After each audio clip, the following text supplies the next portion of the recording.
마가복음 8장 1절로 10절의 말씀입니다. 신약성경 66면 마가복음 8장 1절로 10절 말씀을 한 절씩 교독하겠습니다.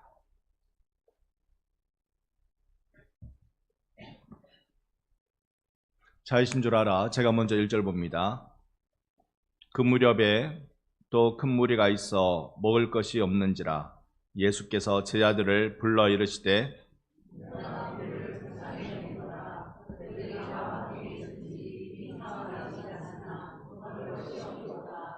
만일 내가 그들을 굶겨 집으로 보내면 길에서 기진하리라. 그 중에서는 멀리서 온 사람들도 있느니라.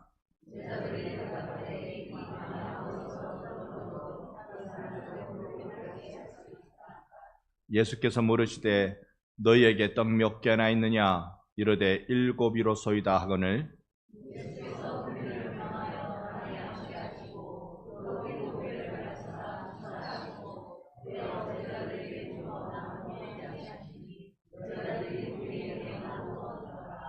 또 작은 생선 2마리가 있는지라.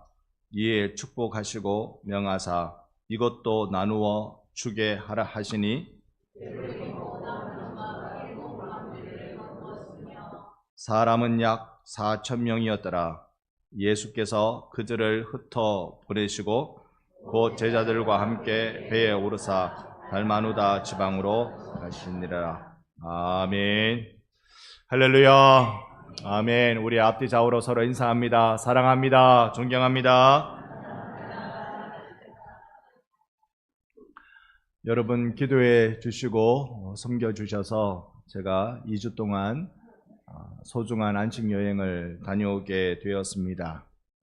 감사한 일은 하나님께서 교회를 지켜주고 계신다라는 것입니다. 우리 당회 장로님들께서 전심으로 섬겨주신 일이 감사합니다. 죄송한 일은 우리 김호연 집사님의 떠나보내심을 제가 함께 하지 못했다는 것입니다. 못내 아쉬웠습니다. 그 소식을 들은 때가 제가 그날 새벽이었는데요.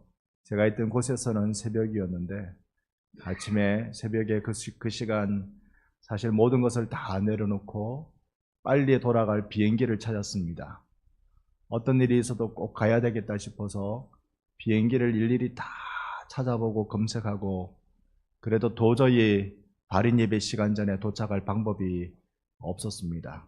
하지만 저의 이 죄송한 마음을 도무지 금할 길이 없습니다. 그러는 중 여러분들께서 성도로서의 아름다운 사랑과 섬김을 통하여서 천국 소망으로 유로해 주셨던 것을 깊이 감사드립니다. 찬송할 일은 하나님께서 여러분 한 분 한 분을 지키고 계셨다는 것입니다. 여러분의 영을 하나님이 붙잡으시사 세워주고 계셨음을 하나님께 찬송합니다. 기쁜 일은 제가 관심을 기울였던 그 역사의 현장에 서 있을 수 있는 2주간의 시간이 되어서 저에게는 주님을 만나고 역사의 선배들을 만나는 소중한 시간이어서 저에게는 큰 기쁨이었습니다. 여러분, 우리가 어디에 관심이 있느냐, 이게 중요한 일입니다. 관심이라는 것은 그것은 우리의 삶을 이끌어가는 원동력이 되기 때문에 그렇습니다. 저는 이번 여행에 2가지 관심을 기울였습니다. 첫 번째가 초대교회의 역사의 현장을 찾아보는 일이었습니다. 특별히 바울의 흔적, 그 바울의 발걸음을 따라가 보려는 관심이 있었습니다. 2번째는 저의 작은 또한 관심이었는데요. 인문학, 곧 문의 부흥이 일어난 현장에 대한 궁금증이었습니다. 이 2가지를 관심 기울여 다녀온 안식 여행이었습니다. 우리에게 있어서 사실 관심이라는 건 중요합니다. 나의 일정 기간 동안 내 삶을 이끌어주거나 아니면 내 평생을 이끌어주는 힘이 되기 때문에 그렇습니다. 그래서 관심은 우리의 비전과 연결되기 마련입니다. 하나님께서 나를 향한 소망과 연결되는 것이지요. 여러분, 오늘 우리의 이 예배가 주님께 관심 기울이는 예배가 되기를 예수의 이름으로 축원합니다. 아멘. 제가 이렇게 조곤조곤하게 조용조용히 말씀드리니까 좀 이상하죠. 이제부터 조용조용히 하는 걸 좀 접어두고 원래의 제 모습으로 돌아오려고 합니다. 그런 말이 있습니다. 다른 나라로 여행을 가면 이제 시차 적응했다 싶으면 돌아온다고 그렇게 말합니다. 제가 있었던 곳에 지금 시간은요 새벽 4시입니다. 저에게 있어서 지금 새벽 기도하는 분위기입니다. 자, 예수님의 관심이 어디 있을까? 이제 우리에게 이게 중요한 거예요. 관심이 내 삶을 이끌어가는 것인데 이 관심, 이 짧은 기간 동안 나를 이끌어가든지 아니면 평생의 삶을 나를 이끌어가든지 어디에 관심을 두고 있느냐가 우리의 삶에 중요하다면 예수님의 관심이 어디에 있느냐, 이게 중요한 것이죠.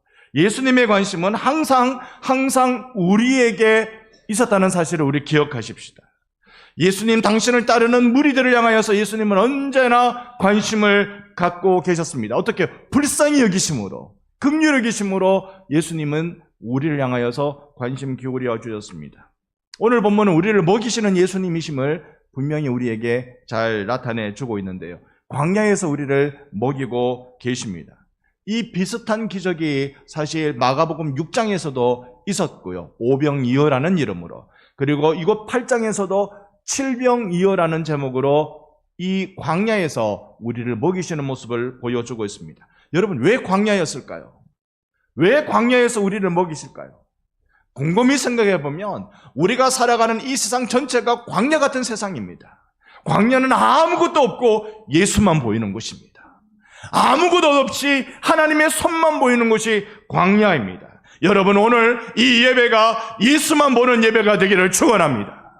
예수 그분을 보는 예배가 우리의 예배이기를 원합니다. 그래서 더 그분께 우리 집중하십시다. 소위 우리가 읽은 본문을 광야 급식 기사라고 부릅니다. 광야에서 우리에게 음식을 제공해 주신 이야기, 광야 급식 기사라고 그렇게 부릅니다.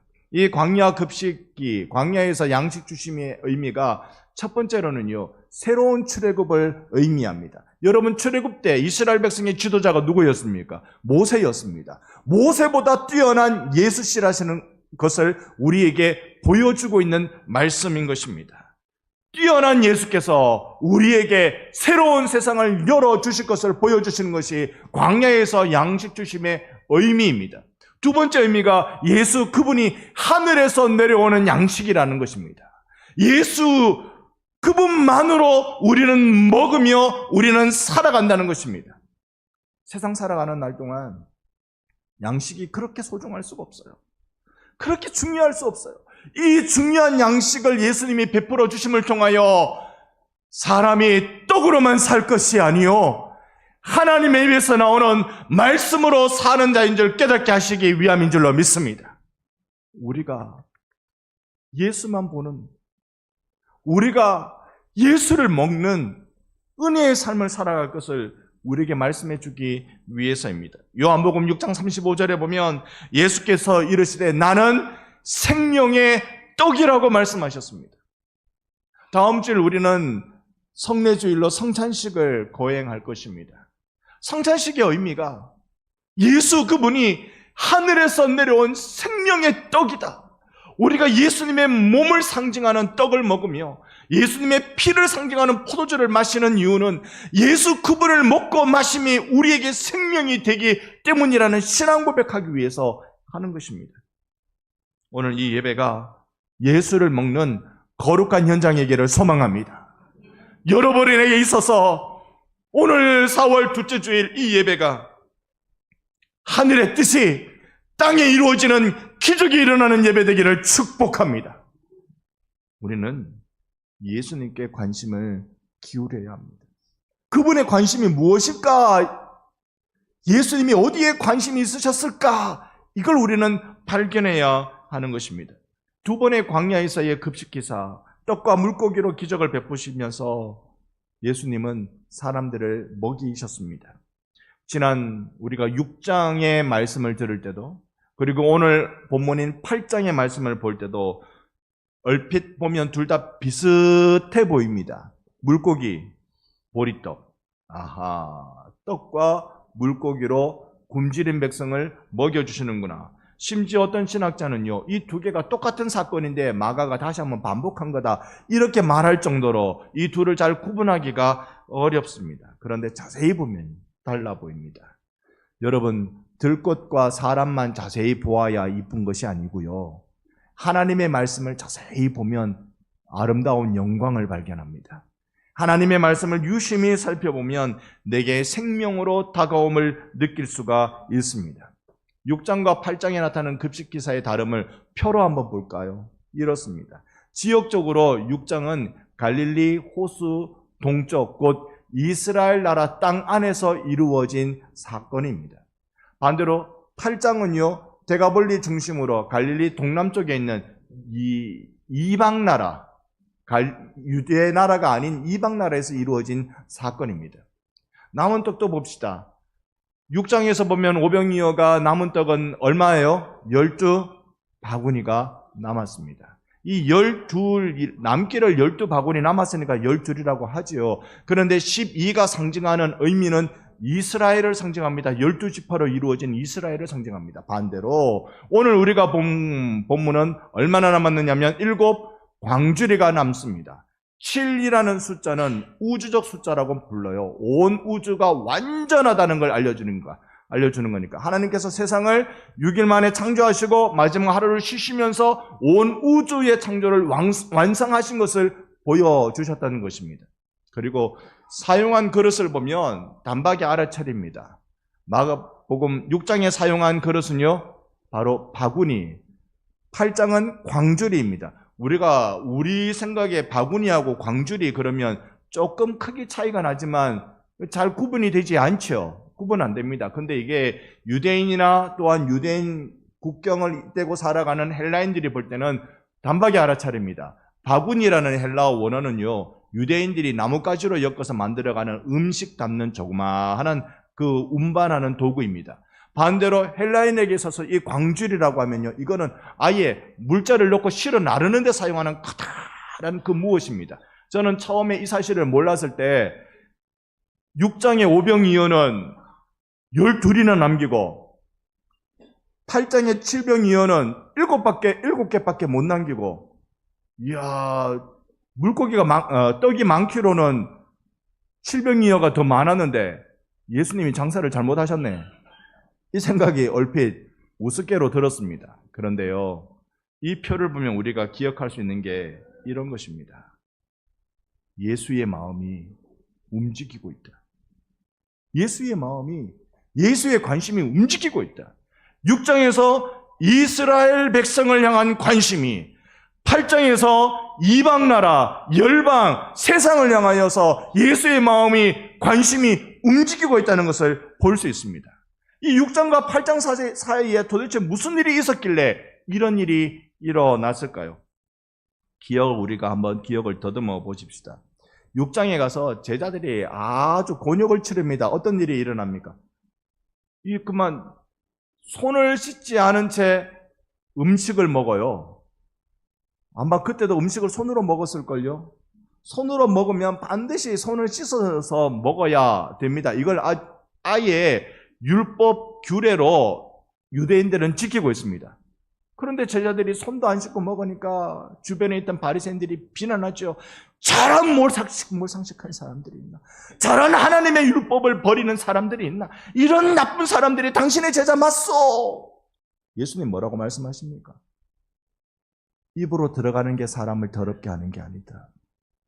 무엇을 먹느냐, 그게 사람을 더럽게 하는 게 아니다. 진짜 사람을 더럽게 하는 건 속에서 입으로 나오는 거다. 뭐가 나옵니까? 욕이 나오고 탐욕이 나오고 남을 괴롭게 하는 말이 나오고, 이런 내 속에서 일어나는 인간의 본성적 모든 쓰레기들이 인간을 더럽게 하는 거다라고 알려주고 있습니다.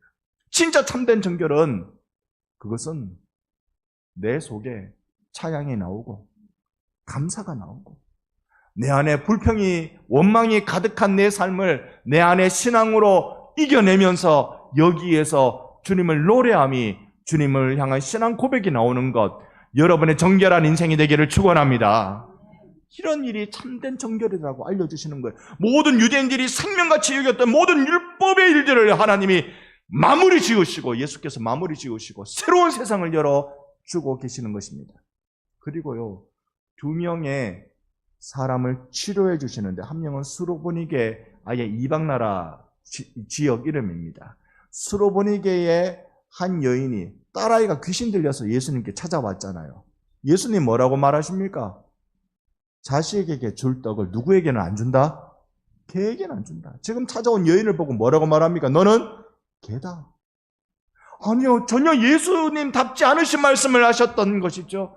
그랬던 이유는 그녀로 하여금 구원의 간절함을 더 주기 위함이라고 칼빈이 그렇게 해석했습니다만, 그녀는 뭐라고 말합니까? 맞습니다.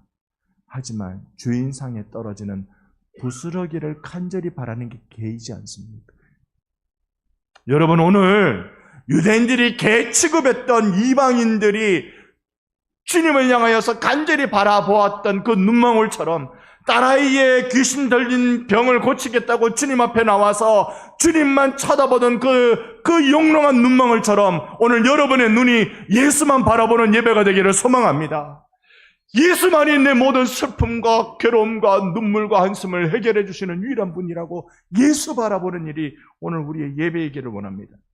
또 한 사람은 귀먹고 말이 온유한 사람을 향하여 예수께서 그 귀에 양 손가락을 넣으시고 손에 침을 뱉어서 그 혀에 바르시면서 고쳐주신 사건이잖아요. 둘 다 이방인을 향한 바로 예수의 기적 행하심이었습니다.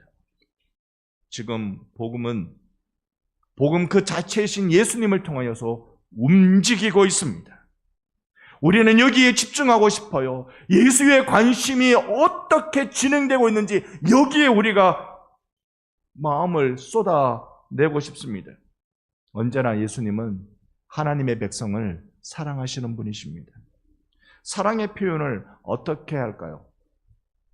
요즘 한 영화 사이트에서 방영했던 드라마가 굉장히 유행이라고 합니다. 폭삭 소가수다. 그게 우리가 지금 생각하는 뜻은 아니라면서요. 우리는 인생 팍 속았다는 뜻으로 이해됩니다만 좀 다른 뜻이라고 하던데 제주도 방언이랍니다. 거기에 보니까요, 이 딸아이가 굉장히 인생의 힘겨움을 겪고 쓴맛을 보고 막 어려워가지고 마음이 그렇게 어려울 때 제주도에 있는 부모님 댁에 찾아온 거예요. 찾아오니까 엄마가 어떻게 합니까? 딸이 왔다고 집안에 냉장고에 있는 건 다 꺼내가지고 온갖 것 다 할 수 있는 최고의 최선의 요리를 다 해가지고 이것도 만들고 저것도 만들고 막 만들어가지고 그 딸아이 보니까 배가 별로 크지도 않지만 그걸 다 먹어야 될 판이라 정성껏 만들어줘요. 왜 그렇죠? 왜 그렇게 합니까? 못 먹은 딸 시컷 먹어라 그런 뜻입니까? 아니요. 그게 어머니가 딸을 사랑하는 방식이에요.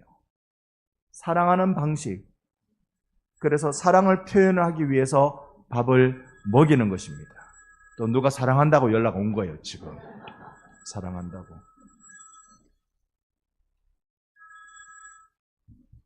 자, 저도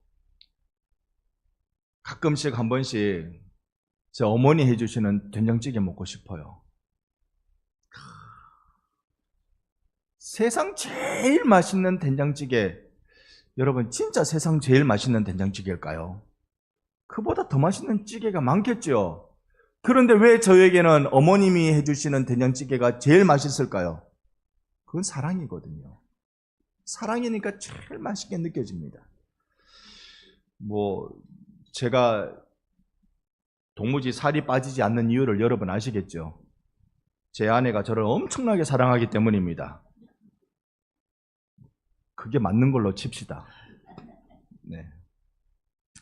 예수님이 우리를 바라보시면서 6장 5병이어의 예수님 말씀이 이랬습니다. 34절에 보면 예수께서 나오사 큰 무리를 보시고 그 목자 없는 양 같음을 인하여 어떻게? 불쌍히 여기사. 목자 없이 방황하는, 자기를 돌볼 자 없이 방황하는 저들을 보며 예수님이 불쌍히 여기사. 오늘 예수께서 여러분을 불쌍히 여기시사 여러분을 향하여 여호와는 너희의 목자시니 너에게 부족할 것이 없으리로다. 할렐루야. 예수께서 우리의 목자 되어 주심은 우리를 불쌍히 여기시기 때문입니다. 장로님 기도해 주셨지만 지난 한 주간 여러분 많이 어려우셨죠? 힘드셨죠? 대한민국의 상황을 보면 저는 분명히 믿기로 내 주 예수께서 우리를 불쌍히 여기고 계심을 믿습니다. 우리를 불쌍히 여기사 기진한 이 상황에서 예수께서 하신 일은 때를 지어 그들을 앉게 하시고 물고기 2마리 보리떡 5개로 5,000명을 먹이셨던 주님께서 이 나라 이 민족을 하늘의 놀라운 은혜의 역사로 고치시고 싸매시고 새롭게 해주실 그날을 기대합니다. 우리 교회가 그 일을 두고 더 기도합시다. 이제 60일 남아있는 다음 대통령 선거를 두고도 우리는 더 기도하고 좋은 대통령 뽑아달라고도 기도해야 되지만 이렇게 가슴이 갈기갈기 찢긴 이 나라 이 민족을 주님이 위로하여 주시옵소서. 기도합시다. 오늘 본문도 그렇습니다. 8장 2절이 뭐라고 우리에게 알려줍니까? 내가 무리를 불쌍히 여긴다. 저들은 3일 동안은 굶었다. 내가 불쌍히 여기노라. 저는 이 불쌍히 여긴다는 말을 참 좋아합니다. 원어로 보면 이런 뜻인데요. 이게 원어는 불쌍히 여기다, 불쌍하다, 긍휼이라는 말이 그게 몸 안에 있는 장기를 말합니다. 그래서 빌립보서에 보면 내가 너희를 얼마나 사랑하는지 내 심장이 증거한다 그래요. 심장. 그것은 원어로 보면 콩닥콩닥 뛰고 있는 이 심장이 아니라 이 몸 안에 있는 장기를 말하는 겁니다. 어떤 장기인지 분명히 말하는 게 아니라 몸 속에 있는 장기. 심장이 되기도 하고 간이 되기도 하고. 우리말로 이걸 잘 표현할 수 있는 건 애간장 탄다. 그거예요. 애간장 탄다. 주님이 우리를 보시면서 불쌍히 여기신다는 말뜻이 여러분 조금 더 공감이 가십니까? 애간장 타는 마음을 여러분 우리는 느껴본 적이 있을 겁니다. 내 내면의 깊은 곳 가슴이 철렁하는 그 사랑의 마음 말입니다. 오늘 주님이 여러분을 향하여서 이 마음으로 여러분을 불쌍히 여겨 안아주고 계십니다. 이 예배가 주님의 사랑에 사무치는 예배가 되기를 소망합니다. 주님이 나를 긍휼히 여겨주시는 그 은혜, 이 사랑이 움직입니다. 가만히 있지 않고 사랑은 언제나 움직여 가는 것입니다.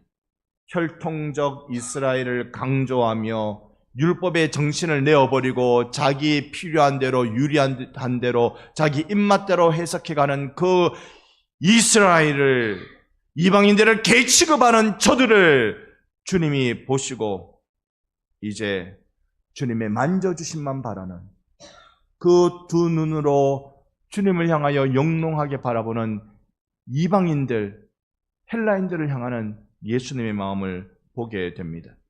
밥상에 떨어지는 부스러기라도 바라는, 그렇게 간절히 바라보는 그 마음으로 주님을 향하는 그들을 향하여 주님은 불쌍히 여기십니다.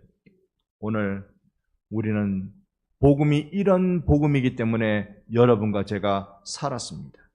이 크신 사랑의 움직임 말입니다. 이번 여행은 제가 바울 행적을 따라가기를 원했다 말씀드렸습니다. 여러 가지 한계는 있었습니다. 처음 가보는 곳이고 어디 있는지도 모르겠고 버스를 어떻게 타야 되는지 지하철을 어떻게 타야 되는지 그거 잘 몰라서 제대로 맞추기도 어렵고 그랬습니다만 최선을 다하려고 노력했습니다.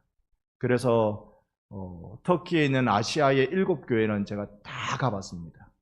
아시아의 7교회 아닌 곳까지 다 한번 갔습니다.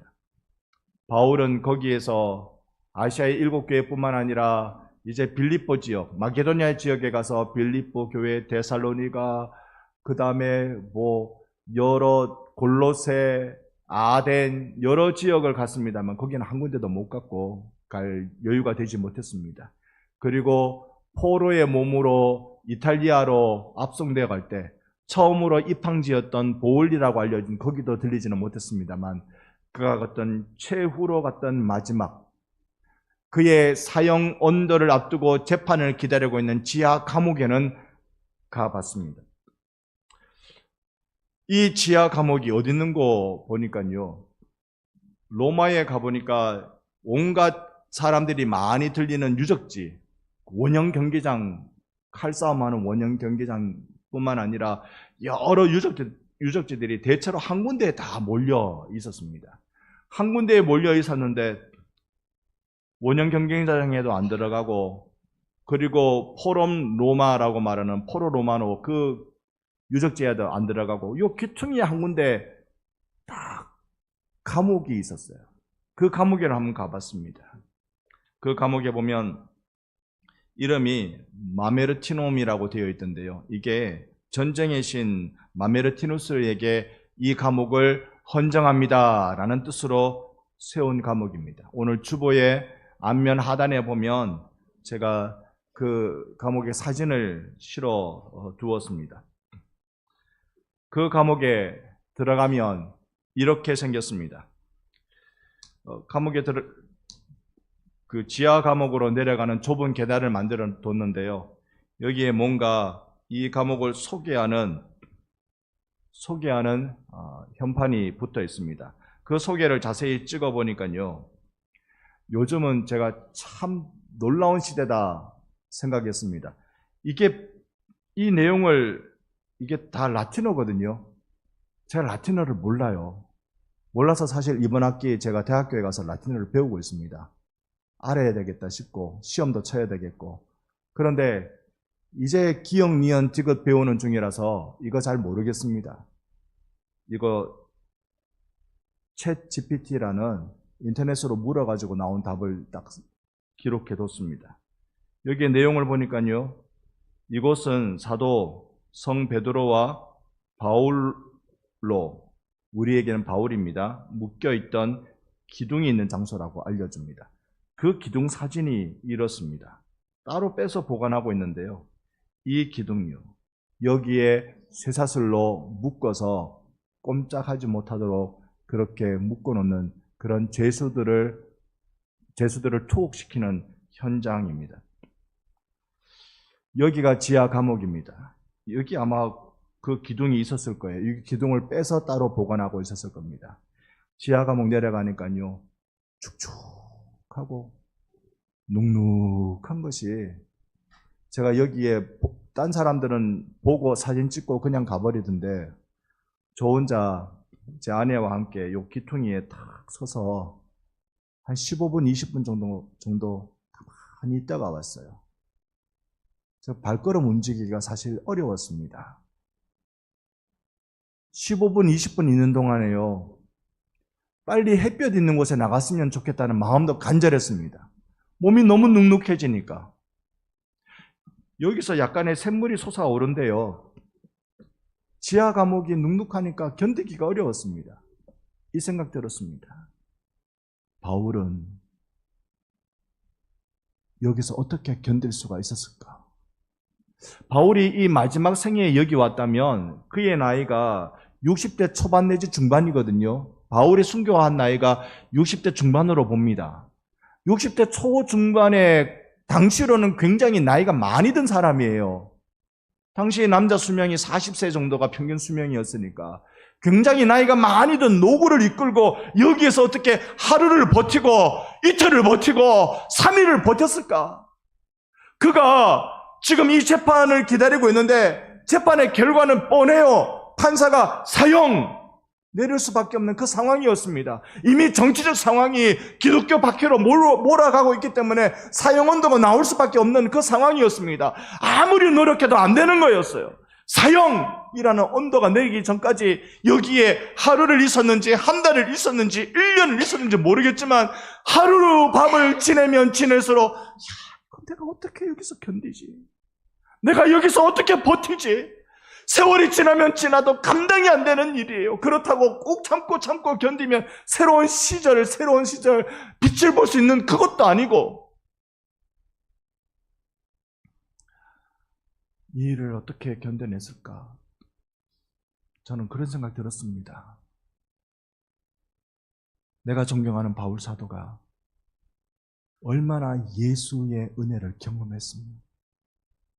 얼마나 예수의 내가 너를 불쌍히 여기노라. 내가 너를 불쌍히 여기노라. 내가 너를 사랑하는 것이 내 심장이 증거한다. 바울이 이 표현을 그대로 사용했으니까요. 얼마나 예수의 사랑을 뜨겁게 경험했으면 그 눅눅한 지하 감옥 바닥에서 하루, 한 달, 1년 견디고 또 견뎌낼 수 있었을까? 받은 사랑이 커서 그랬던 걸로 보여집니다. 여기 2명의 갇힌 이를 표현하고 있는데요. 자세히 보면 한 명은 열쇠를 들고 있습니다. 누굴까요? 천국의 열쇠? 베드로. 로마 가톨릭 교회가 성경을 잘못 해석해서 그렇습니다만 베드로를 상징하고요. 또 한 명은 여기에 보니까 뭘 들고 있습니까? 칼을 들고 있습니다. 성당에 가서 열쇠 들고 있으면 베드로고요. 칼을 들고 있으면 바울입니다. 왜요? 말씀의 검이기 때문에 이 두 사람이 로마 가톨릭 교회는 교회의 수호 성인으로 그렇게 이해하고 있습니다. 근데 이들이 감옥에 갇혀 있는 모습을 붙여놨죠. 이들이 이렇게 할 수 있었던 이유는 뭘까? 이제 더 이상 삶의 소망이 없어질 그때에 나는 이제 죽었구나 싶은 그들에게 무엇이 소망이었을까? 네, 이제 화면은 거두어 주시고요. 고린도전서 15장 10절 말씀에 바울이 이렇게 고백합니다. 내가 나된 것은 하나님의 은혜로다.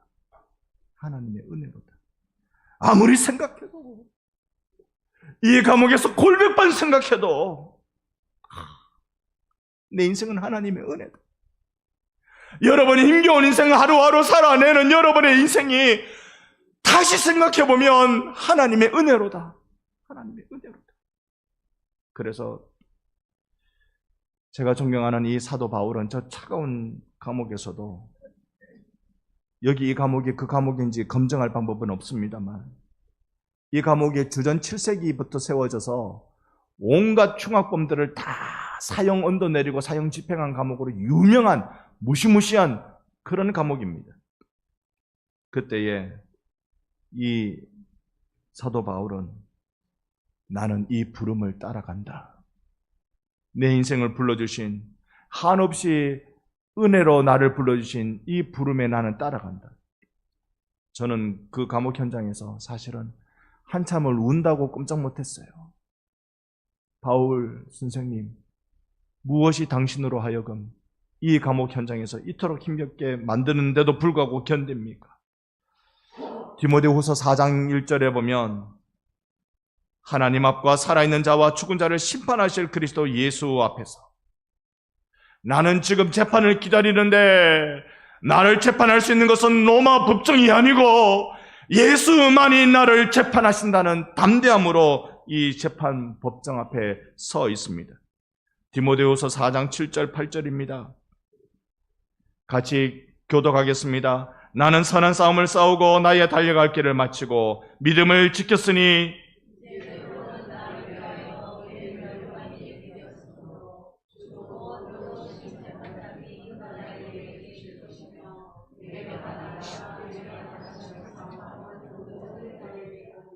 아멘, 아멘. 그 지하 감옥에서 이 고백을 해요. 나는 선한 싸움을 싸우고 나의 달려갈 길을 마쳤다. 여러분, 우리가 살아가고 있는 인생의 길이 쉬운 적이 있었습니까? 여러분, 살아낸 삶의 흔적이 그저 평탄하기만 했던 적이 있었습니까? 그러나 분명한 것은 여러분 그 길을 잘 가고 계시는 겁니다. 예수의 은혜로 가고 계시는 겁니다. 그리고 또 그런 현장이 이 교회 당을 나서는 이후에 또 나타나겠지만 그때 여러분 버티십시오. 그때 여러분 또 버티십시오.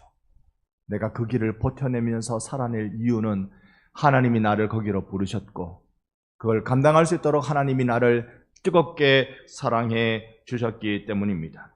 우리가 이렇게 걸음을 걷는 동안 내 주 예수의 나라가 이 땅에 올 줄로 믿습니다. 우리가 이렇게 살아가는 동안 예수의 영광이 우리의 삶의 자리를 채울 줄 믿어 주님 앞에 함께 찬양하며 담대히 그 걸음을 걷기를 바랄 때 찬송가 516장을 함께 찬양하겠습니다.